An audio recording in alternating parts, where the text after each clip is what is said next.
नमस्कार, आप देख रहे हैं हर खबर। मैं हूं आपके साथ हिमानी कटारिया। बुलेटिन की शुरुआत करेंगे कुछ अहम खबरों के साथ। इंडिया गेट पर अमर जवान ज्योति पर जलने वाली लॉ का नेशनल वॉर मेमोरियल की लॉ के साथ विलय कर दिया गया है, जिसके बाद अब कांग्रेस समेत विपक्ष सरकार पर निशाने साध रहा है। रिपोर्ट देखिए।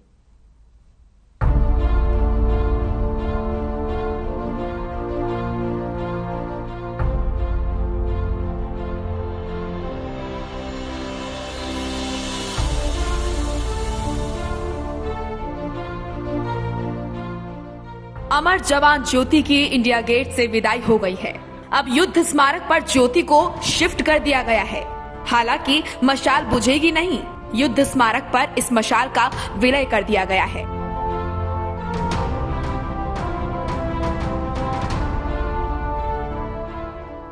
लेकिन इस अमर जवान ज्योति की नई लॉ पर जमकर सियासत हो रही है। केंद्र सरकार के इस फैसले का कांग्रेस समेत कई विपक्षी दल विरोध कर रहे हैं। राहुल गांधी ने ट्वीट करते हुए लिखा कि बहुत दुख की बात है कि हमारे वीर जवानों के लिए जो अमर ज्योति जलती थी उसे आज बुझा दिया जाएगा।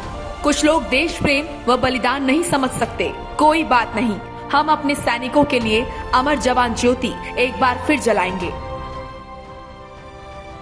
हालांकि केंद्र ने अपनी सफाई में कहा कि अमर जवान ज्योति की लॉ बुझाई नहीं जा रही, बल्कि वॉर मेमोरियल में शिफ्ट किया जा रहा है। इन सब के बीच प्रधानमंत्री नरेंद्र मोदी ने ट्वीट करते हुए लिखा कि ऐसे समय में जब पूरा देश नेताजी सुभाष चंद्र बोस की 125वीं जयंती मना रहा है, मुझे ये बात बताते हुए खुशी हो रही है कि नेताजी की ग्रेनाइट से बनी भव्य प्रतिमा इंडिया गेट पर स्थापित की जाएगी। ये उनके प्रति भारत की कृतज्ञता का प्रतीक होगा। जब तक नेताजी बोस की भव्य प्रतिमा नहीं बन जाती, तब तक उनकी होलोग्राम प्रतिमा उसी स्थान पर लगाई जाएगी। मैं 23 जनवरी को नेताजी की जयंती पर होलोग्राम प्रतिमा का अनावरण करूंगा। वहीं मोदी सरकार के इस फैसले पर पूर्व सैनिकों की भी मिली-जुली राय है। पूर्व एयर वाइस मार्शल मनमोहन बहादुर ने ट्विटर पर प्रधानमंत्री नरेंद्र मोदी को टैग करते हुए ये फैसला वापस लेने की अपील की। उन्होंने लिखा कि इंडिया गेट पर जल रही लॉ भारत के मानस का हिस्सा है। आप, मैं और हमारी पीढ़ी वहां हमारे बहादुर जवानों को सलाम करते हुए बड़े हुए हैं। उन्होंने लिखा कि राष्ट्रीय युद्ध स्मारक महान है, वहीं अमर जवान ज्योति अमिट है। वहीं retired lieutenant general Vinod Bhatia ने कहा कि अमर जवान ज्योति को नेशनल वॉर मेमोरियल के साथ मर्ज कर दिया गया है। ये एक अच्छा फैसला है।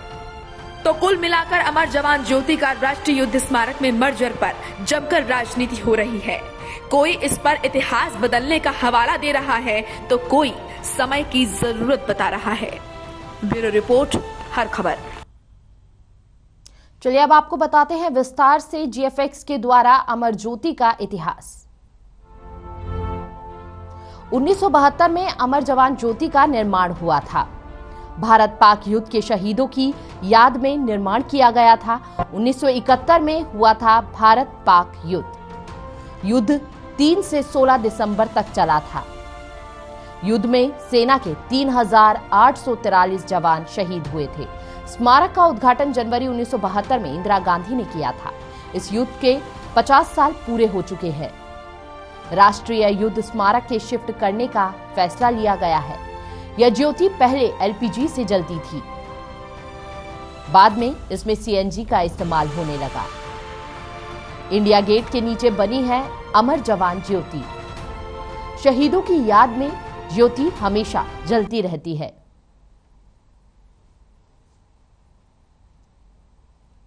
चलिए खबरों में आगे बढ़ेंगे। भूपेंद्र सिंह हुड्डा ने प्रेस कॉन्फ्रेंस करते हुए हरियाणा सरकार पर जमकर निशाना साधा। भूपेंद्र सिंह हुड्डा ने प्रदेश में बेरोजगारी, महंगाई, भर्ती घोटाला, कथित धान घोटाला, रजिस्ट्री घोटाला और शराब घोटाले का जिक्र करते हुए सरकार को आड़े हाथों लिया है।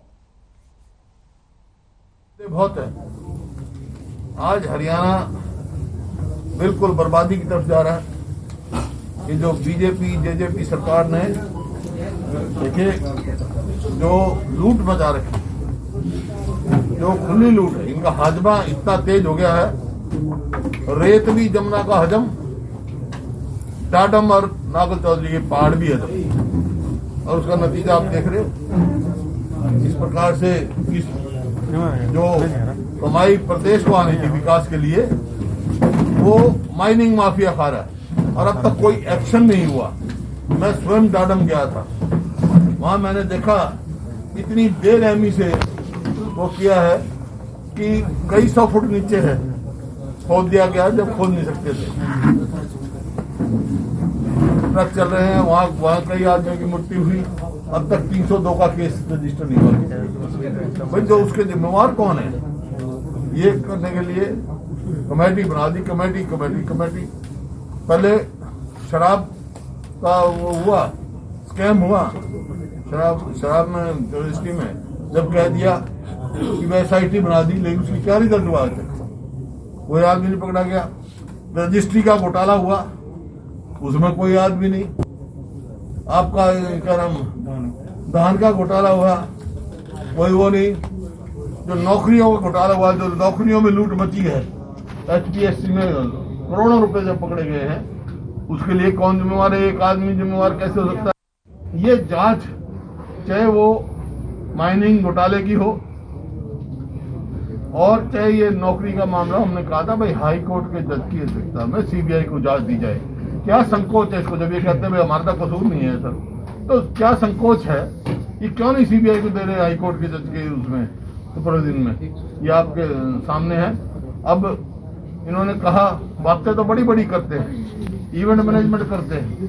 ये कहा था भाई अब इतना कंपनसेशन दे दिया, जो पीछे फसल खराब हुई थी सितंबर अक्टूबर में, उससे पिछले साल भी अब तक किसानों को कंपनसेशन दिया गया। 5.5 लाख एकड़ जो है वो जमीन खराब हुई, किसान की खेती खराब हुई पिछले उसमें, और उसका अब तक कोई कंपनसेशन नहीं मिला। इसी प्रकार आप स्वयं देख रहे कुरुक्षेत्र के एरिया में जो आलू पैदा करते हैं, आलू सारे बर्बाद हो गए बहुत, उसकी ना गिरदावरी हुई ना कंपनसेशन की बात चल रही। तो इस प्रकार से जो किसान विरोधी है, सारे फैसले इनके हैं। जो प्रदेश मैं रास्ते में ये लिख रहा था कि भाई क्या क्या इन्वेस्टमेंट में, मतलब पर कैपिटा आमदनी और निवेश में, भाईचारे में, खेल कूद में, किसानों के सम्मान में और खुशहाली में और विकास में हरियाणा नंबर 1 था। आज किस चीज में नंबर 1 है? आज नंबर 1 है बेरोजगारी में, भ्रष्टाचार में, किसानों पर अत्याचार में, अपराध में, बदहाली में, कुशासन से जो है कंगाली में, और आपका जो है प्रदूषण में आज नंबर 1 है। महंगाई में अभी रिपोर्ट आई, NSO की रिपोर्ट आई है, 6.4% हाईएस्ट इन द कंट्री जो है ये है। बेरोजगारी में 34.1 जो है बेरोजगारी में, हिंदुस्तान में ये प्रदेश नंबर 1 पर है। और विकास का तो आप देख ही रहे हैं। मैं स्वयं, मेरे पत्रकार साथी है, कोई किसी से तो सब देखते होंगे। मेरा खुला सवाल है, इस इलाके में कोई नई प्रोजेक्ट अब 7 साल में आया हो तो मेरे को। और कुरुक्षेत्र में खेल मंत्री संदीप सिंह एक्शन मोड में नजर आए। संदीप सिंह ने कुरुक्षेत्र के पिहोवा उपमंडल में सड़कों के बदतर हालात देखकर अपना काफिला रुकवाया और मौके से ही अधिकारी को फोन लगाया और कहा कि घपलेबाजी नहीं चलेगी। साथ ही संदीप सिंह ने कहा कि काम सही से होना चाहिए, क्योंकि वह खुद चेकिंग कर रहे हैं और अधिकारी खुद आकर देखे। इसके अलावा उन्होंने यह भी कहा कि पैचवर्क नहीं होना चाहिए, पूरा काम होना चाहिए, पैचवर्क बर्दाश्त नहीं होगा।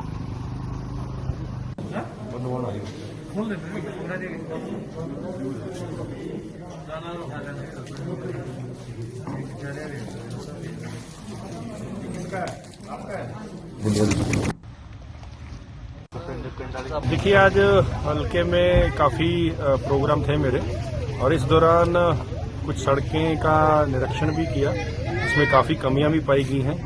एक्सीएन PWD को आदेश दिए हैं कि इसको जल्दी से जल्दी ठीक करवाया जाए। और इसके जो सैंपल हैं उसको मैं आगे जरूर भेजूंगा, क्योंकि काफ़ी लो क्वालिटी की चीज़ें कुछ इसमें देखने को लग रही हैं।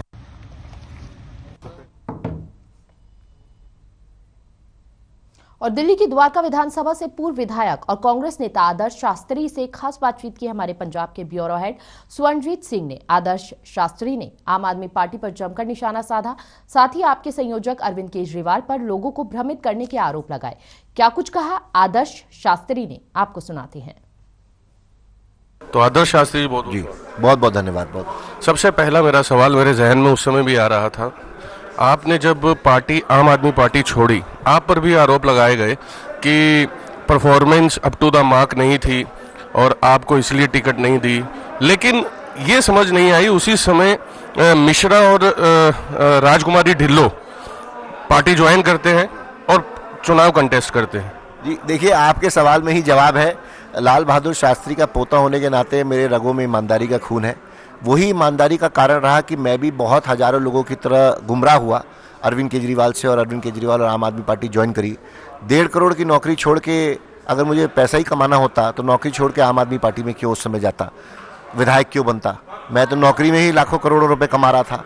सच्चाई यह है कि मैं ईमानदारी से काम करना चाहता, मगर 5 साल में जिस तरह की बेईमानी मैंने देखी, मैंने अरविंद केजरीवाल को बोला कि मैं ऐसी बेईमानी में आपके साथ नहीं रह सकता, चाहे वो राज्यसभा की टिकटों की बात हो जहां पे व्यापारियों को उन्होंने टिकट दिया, या उसके बाद में विधानसभा की टिकटों की बात हो। क्या आदर्श जी, आप आम आदमी पार्टी में रहे, 5 साल विधायक रहे, आप भली भांति परिचित हैं। इस समय पंजाब को आम आदमी पार्टी के संयोजक केजरीवाल द्वारा 10 वादे किए गए हैं।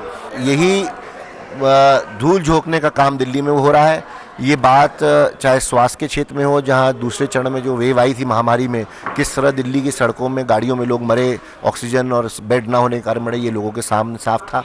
किस तरह से मैंने अभी बताया, और आरटीआई के माध्यम से मैं जो बातें कर रहा हूँ तथ्यों के आधार पर रख रहा हूँ।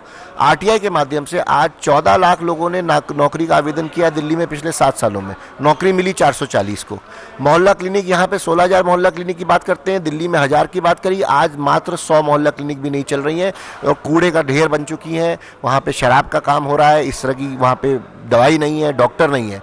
अगर मैं स्कूल की बात करूँ तो स्कूल में विधायक अपने प्रिंसिपल नहीं है, वहाँ पे विज्ञान की पढ़ाई नहीं हो रही है। अगर मैं शराब की नीति की बात करूँ, बोलते हैं कि शराब को ख़त्म करना चाहते हैं, नशा को ख़त्म करना चाहते हैं। ऐसा क्या कारण रहा कि दिल्ली में 20 साल 400 साढ़े 400 ठेके रहे, अब अचानक 3 महीने में 850 ठेके नए खोले जा रहे हैं। ऐसा मकसद बनाया जा रहा है कि हर आधे किलोमीटर में शराब की दुकान होनी चाहिए। आज दिल्ली की माँ, बहन, बेटियाँ हर ऐसे शराब के ठेके के आगे प्रदर्शन कर रही हैं, खिलाफत कर रही हैं। क्यों अरविंद केजरीवाल नहीं सुन रहे? इन सब बातों का जवाब अरविंद केजरीवाल दे आकर। आज ये सब झूठ दिल्ली ने देख लिया है और मैं चाहता हूं कि पंजाब के लोग समझें और इस झूठे और मक्कार व्यक्ति से दूर रहें। आम आदमी पार्टी के इस समय पंजाब प्रभारी लगा रखे हैं राघव चड्ढा। 2017 में संजय सिंह आए, उन पर आरोप लगा टिकटें बेचने का। इस बार राघव चड्ढा पर उन्हीं की पार्टी, आम आदमी पार्टी के प्रत्याशी अपनी टिकट वापस कर रहे हैं। कई प्रत्याशी सामने आकर करके खुलकर बोल रहे हैं। आपने भी दिल्ली चुनाव में यही आरोप लगाए थे और अरविंद केजरीवाल इसे सिरे से खारिज करते हैं। उन्होंने अभी हाल ही में प्रेस वार्ता में ये कहा था कि मैं उस सीट से अपना कैंडिडेट नहीं उतारूंगा अगर ये सिद्ध हो जाता। ऐसा है, अरविंद केजरीवाल की जो कथित बेईमानी है उसका सीधा सीधा जवाब तो ये है कि आज 2014-15 में जिन लोगों ने आम आदमी पार्टी का दामन थामा था, आज वो सारे व्यक्ति क्यों नहीं है आम आदमी पार्टी में। ऐसा तो नहीं है कि अकेला अरविंद केजरीवाल ईमानदार है, बाकी सब बेईमान है। ये सब बेईमानी का सर्टिफिकेट क्या अरविंद केजरीवाल देंगे? ये सारे लोग जो है ईमानदार है, उनकी बात ये जानना समझना ज़रूरी है, पंजाब की जनता को देखना ज़रूरी है। और ऐसे लोगों को दिल्ली में टिकटें दी गई जिनके जो नामी बेईमान थे, जो 500-500 जो 400-400 करोड़ के जो लोग थे उनको टिकट दी गई, वो सब ईमानदार हो गए क्या? जो अरविंद केजरीवाल अन्ना आंदोलन के सामने पर्ची खोल के बैठ जाते थे कि महाबल मिश्रा की सीबीआई की जांच होनी चाहिए, फलाने की सीबीआई की जांच होनी चाहिए, उन्हीं लोगों के परिवारों को टिकट दिया जा रहा है। तो 2015 में ये ईमानदार थे, बेईमान थे, अब ईमानदार हो गए। आपके साथ ही रहे हैं भगवंत मान और इस समय मुख्यमंत्री चेहरा है आम आदमी पार्टी पंजाब में। मेरा चलते चलते ये सवाल है, भगवंत मान पर क्या? देखिए, भगवान मान तो बेचारे मेरे मित्र भी रहे और मुझे कभी कभी बड़ा तरस आता है। अच्छे व्यक्तिगत रूप से मैं समझता हूँ अच्छे व्यक्ति होंगे, बेचारा ने मेहनत भी बहुत करी, मगर अरविंद केजरीवाल फिर वही मौका परस्ती की बात है, चारों तरफ टटोले, घूमे, हर तरफ देखा भाई कौन मुख्यमंत्री बनाए कौन है, फिर उनको बाद में समझ आया भाई इनके साथ तो कोई रहेगा नहीं, ऐसे ही व्यक्ति को बना लो जिसको मैं दिल्ली से चला लूँगा। मैं तो दुख होता है पंजाब के लिए ये सोच के कि कहीं दिल्ली से ये रिमोट कंट्रोल से चलाने वाली सरकार, क्योंकि दिल्ली में पंजाब बड़ा राज्य है, पंजाब में पैसा है, अरविंद केजरीवाल का जो है दिल्ली में सीमित सोच है, वहाँ से कैसे उनका मन भरेगा। बहुत बहुत शुक्रिया। ये थे हमारे साथ आदर्श शास्त्री, पूर्व प्रधानमंत्री लाल बहादुर शास्त्री के पौत्र, और बहुत ही बेबाकी से और साफ तौर पर उन्होंने एक तरह से न्योता दिया अरविंद केजरीवाल को कि आए और मुझसे बात करें और मैं ये सवालों के जवाब देता हूं, और सभी तथ्यों पर ये बात जो है उन्होंने आरटीआई को आधार बनाकर की है। बहरहाल अब ये देखना होगा कि आम आदमी पार्टी का अगला कदम क्या होगा। आप देखते रहे हर खबर। कैमरा पर्सन हरदीप के साथ मैं स्वरण, चंडीगढ़ से। और बीजेपी नेता शाजिया इल्मी से खास बातचीत की हमारे पंजाब से ब्यूरो हेड स्वर्णजीत सिंह ने। बातचीत में शाजिया इल्मी ने कांग्रेस और आप पर जमकर निशाने साधे। क्या कुछ कहा शाजिया ने, आपको सुनाते हैं। नमस्कार, हर खबर देख रहे सभी दर्शकों का बहुत बहुत स्वागत है। हमारे साथ हैं शाजिया इल्मी। शाजिया जी, बहुत बहुत स्वागत है। बहुत बहुत धन्यवाद। आप आम आदमी पार्टी को बहुत अच्छे से जानती हैं। आज हमारे साथ आदर्श शास्त्री भी थे, लेकिन आज वो आपके साथी नहीं है, कांग्रेस में हैं, आप बीजेपी में हैं। तो आम आदमी पार्टी ने 10 जो वायदे किए हैं पंजाब के लिए, उस पर क्या कहें? आम आदमी पार्टी वादे करने में बहुत अच्छी है, और आम आदमी पार्टी ने जैसे दिल्ली में किया है कि आम लोगों से पैसे लेकर, मतलब टैक्स पेयर का पैसा से वो अपनी पॉलिटिक्स को सब्सिडाइज करते हैं, तो कुछ उसी तरह के इरादे हैं। और लोगों से ही पैसा लेकर लोगों में बांटते हैं, तो कुछ इसी तरह के उनके प्लान रहते हैं। और सबको उनकी असलियत सामने सामने दिख रही है। और मुझे तो अच्छा लगा किस तरह से भगवंत मान ने कॉमेडियन होने के बावजूद किस तरह से उनको रुला कर आखिरकार अपना नाम कहलवाई दिया। तो मैं तो बड़ी बधाई दूंगी भगवंत भाई को कि उन्होंने किसी तरह से, चाहे वो चुनावी स्टंट खिलवा कर ही सही, लेकिन अपना नाम उन्होंने करवाया। प्रदेश के मुख्यमंत्री के रिश्तेदारों के घर ईडी की रेड होती है, तो पीसी कर रहे हैं लगातार 3 दिनों से प्रेस कॉन्फ्रेंस चल रही है, और बीजेपी पे ही निशाना बनाया जा रहा है कि ईडी जो है बीजेपी के कहने पर काम कर। कोई कुछ भी कह ले, सबने देखा उन गड्डियों को, सबने देखा है करोड़ों की, 6 करोड़ से 8 करोड़ की गड्डियां कहां से आई हैं, कैसे आई हैं। और ये मामला 2018 में पंजाब पुलिस ने दर्ज किया है। पंजाब पुलिस किसके तहत आती है? उसी पंजाब पुलिस को बचाने के चक्कर में और उनकी गलतियों को, शातिराना गलतियों को, बड़ी मैं क्या कहूंगी, क्या साजिश आप इसको कहिए या लापरवाही कहे, लेकिन नाकाबिले बर्दाश्त है ऐसी गलती कि आप प्रधानमंत्री के काफिले को एक तरह से बंधक बनाते हैं। और उसी पंजाब पुलिस की एफआईआर जो 2018 में हुई थी, उसी के तहत ये कार्रवाई हुई है। और सबने देखा है स्क्रीन में नोटों की गड्डियां कहां से आई है। तो पंजाब की जनता जानना चाह रही है कि ये कहां से आ रही गड्डियां। जो लोग इतने लालची हैं, जो लोग इतने नदीदे हैं, वो सेवा करेंगे जनता की। ये जनता को सोचना चाहिए। जो एक पार्टी है आम आदमी पार्टी, जो बाकायदा खरीद फरोख्त कर रही है, सीटें बेच रही है, उसका काम ही यही है। बड़ी बड़ी बातें करो, क्या हुआ भ्रष्टाचार, कहां गया, वो कहां गए वो नारे। और दूसरी पार्टी को आप देख ही रहे हैं। मेरा लास्ट सवाल है, अरविंद केजरीवाल तो ताल ठोक रहे हैं कि इस बार 2022 में झाड़ू जो है वो चलने वाला है और पूर्ण प्रचंड बहुमत के साथ सरकार बनेगी। मुझे लगता है कि झाड़ू उनके ऊपर चलेगी। उनकी असलियत सामने आ रही है। जो उन्होंने जिस तरह से भगवंत मान ने उनके गिरेबान पकड़कर चुनावी स्टंट खेलकर उनका जबरदस्ती नाम, हालांकि उन्होंने अमली जामा पहनाया, कहा कि 22 जने 50 जने करोड़ों फोन आए हैं। अब कितने फोन आए, कहां से वो हेल्पलाइन है, वो तो खैर ऊपर वाला ही जाने, किसी के फरिश्तों को खबर नहीं है। इस तरह के झूठों में तो अरविंद स्टंटबाज। लेकिन कांग्रेस कह रहे हैं कि राघव चड्ढा का नंबर है वो, तो 8000 कॉल्स हुई हैं। हाँ, 8000 हों, जने 1000 हों, जने खुद ही ने एक दूसरे को फोन कर दिया, कोई कौन जाने। लेकिन मैं ये कह रही हूँ, जिस तरह से पूरा खेल हुआ है, आप देखते हैं कैसा खेला होवे। और मुझे लगता है कि इसका असर ना सिर्फ पंजाब पे पड़ेगा, पर आम आदमी पार्टी की छवि पर पड़ेगा कि क्या उनकी सोच है। भगवंत मान पुराने दोस्त हैं, मुझे कहना नहीं चाहिए उनके खिलाफ कुछ, पर क्या उनके एडमिनिस्ट्रेटिव स्किल्स है। और आम आदमी पार्टी जो अलग किस्म की राजनीति करना चाह रही थी, किस तरह का एडमिनिस्ट्रेशन देना चाहती है? नशा मुक्त पंजाब, मतलब कितने सीरियस हैं। आप दिल्ली में देखिए, शराब पॉलिसी को लेकर जिस तरह से उन्होंने प्राइवेटाइज किया है, जहां भी शराब के 10 ठेके थे वहां 15 ठेके खुल गए हैं, रिहायशी इलाकों में खुल गए हैं। पहले भी आप अपने दोस्त को, भगवंत भाई को नशा मुक्त करते, फिर पंजाब के नशा मुक्त करने की बात करते। ये तो फर्ज बनता है अपने दोस्त के लिए। बीजेपी 2022 विधानसभा में क्या पंजाब लोक कांग्रेस के साथ मिलकर के सरकार बनाएगी, कितनी सीटें लाने की? देखिए, ये जो जिस तरह से सब कुछ हो रहा है, लोग असलियत जानते हैं, लोग जानते हैं कितनी घातक और खतरनाक ये पार्टियां हैं और कितनी ये खुदगर्ज हैं कि सब कुछ कर सकती हैं, और हिफाजत कितना ज़रूरी है एक आम भारतीय के लिए और एक आम पंजाबी के लिए। बहुत बहुत शुक्रिया। ये थी हमारे साथ शाजिया इल्मी, जो कि आम आदमी पार्टी की कोर टीम की किसी समय में नेता हुआ करती थी और आज बीजेपी के साथ कंधे से कंधा मिलाकर के चल रही हैं। गंभीर आरोप शाजिया इल्मी ने लगाए हैं अरविंद केजरीवाल पर। बहरहाल हमारी नजर जो है वो बनी रहेगी बीजेपी पे। देखते रहे हर खबर। कैमरा पर्सन हरदीप के साथ मैं स्वरण।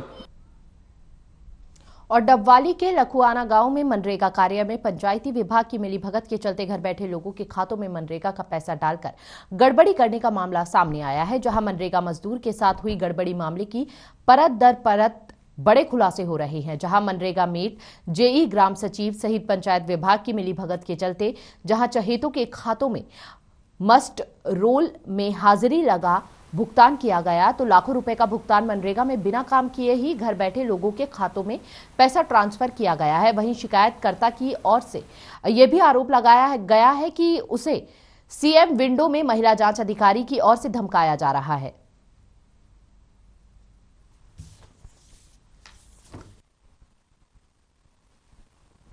मेरे पास इसका जो आया था ना, ये सीएम विंडो जो लगाई, इसने शिकायत लगाई है, कल मेरे पास इन्फॉर्मेशन आई थी कि लखवाना में इस तरह नरेगा में कुछ शिकायत प्राप्त हुई है, जिसमें कि किसी और के अकाउंट में जिन्होंने काम नहीं किए उसके खाते में पैसे गए हैं। इस तरह की शिकायत हमें प्राप्त हुई है। तो आज हमने वो जो उनको लेटर लिखे थे शिकायतकर्ता की आप हमारे समक्ष आए और जो भी आपके पास सबूत है, फिर जो भी आपकी जानकारी वो हमें बता दें, और जो भी आप चाहते हो दफ्तर से कार्रवाई वो हमें अवगत कराएं। तो इस बारे में सोमवार को हमने उसको बुलाया है, जो अभी मंडे है इस डेट को उसको बुलाया है, और हम जैसे भी होगा ये किसकी इंडिपेंडेंट इंक्वायरी कराने की पूरी कोशिश करेंगे। ऐसा कुछ नहीं है अभी जांच सही नहीं हो रही, जांच जब होगी तभी पता लगेगा अभी क्या है, हाजिरियां फर्जी लगाई हैं कि नहीं लगाई, ठीक है। और उसके द्वारा जो मुझ पर आरोप लगाया जा रहा है वो बिल्कुल गलत है, क्योंकि जो एमबी होती है वो जेई द्वारा भरी जाती है काम की एमबी, और जो मस्टोल को वेरीफाई करता है वो सरपंच करता है, सेक्रेटरी करता है। गांव लखवाना जी, तहसील मंडी डाबड़े जी। मैंने मनरेगा काम 40 दिन काम किया है जी। मुझे 19 दिन की दिहाड़ी मिली, 21 दिन की दिहाड़ी नहीं मिली जी।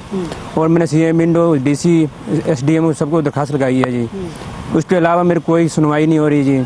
जिसके खिलाफ मैंने कार्रवाई की है जी, वो मैडम ही जांच कर रही है इसके बारे में जी।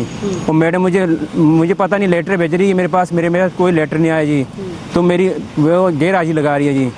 तो मुझे उनसे मैडम ने जी अभी 19 तक दी हुई है जी। तो मैंने जी मैं मैडम से संतुष्ट नहीं हूँ जी। मैंने सीएम विंडो को दरखास्त लाई है, बड़े से बड़े अधिकारी से जांच की जाए इसी पर।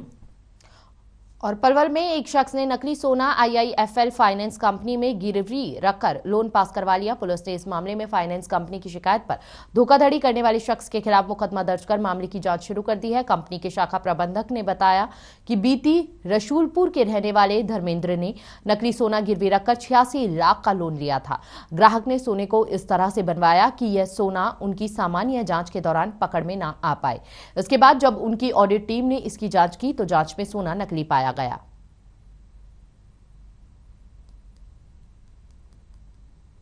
ये धर्मेंद्र है, घनश्याम सन ऑफ घनश्याम, रसूलपुर निवासी।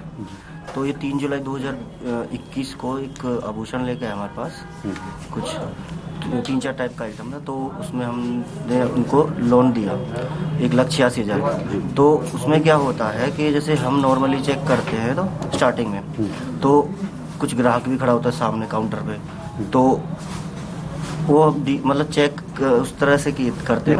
ये अभी अभियोग संख्या अभी दर्ज हुआ है, 31 नंबर अभियोग दर्ज हुआ है 420 IPC में।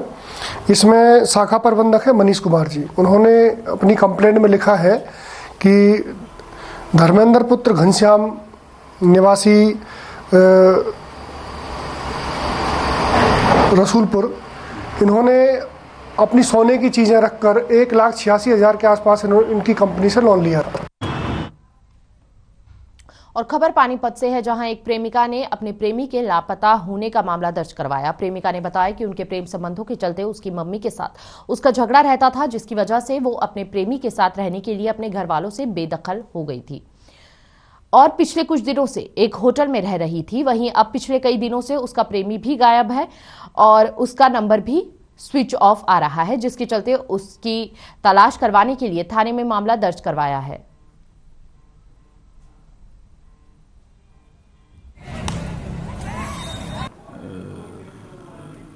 मेरा जो साथी है वो कल के बाद मेरे रूम पे नहीं आया और उसका पता किया जाए। उसकी शिकायत पर हमने FIR दर्ज कर दी है और हम लड़के की तलाश कर रहे हैं। सर मेरा बॉयफ्रेंड था एक, जिससे मैं मतलब काफ़ी टाइम से बात कर रही थी। मुझे हो गए थे 5-6 साल हो गए थे बात करते हुए उसके साथ में।